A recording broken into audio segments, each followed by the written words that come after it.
der mich verurteilt. Ich bin ganz sicher schlecht. Ich bin nicht einer, ich bin kein anderer. Ich bin kein Herr, ich bin kein Knecht.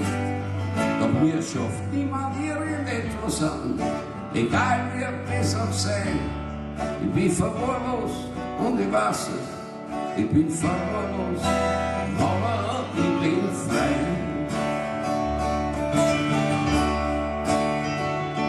Ich hab die Sonne, ich hab den Regen, ich hab nur das, was mir wer schenkt.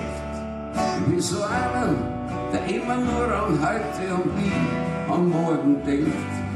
Doch ich mach was und wann es will und ich genieß mein Leben dabei. Ich bin verwahrlost, das kann auch jeder sehen, ich bin verwahrlost, aber ich bin frei.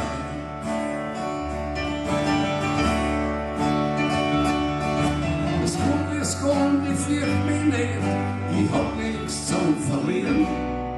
Es kommt, doch was kommt, was soll ich mir schon sehen?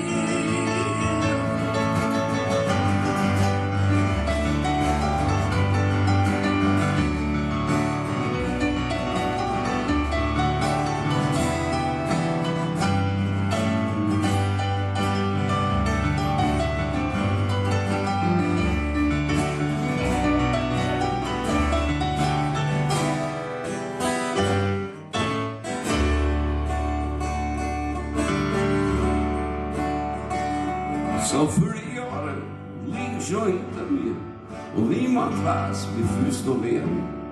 Doch selbst wenn ich heute noch sterben müsste, gab's für mich keinen Grund zu blären.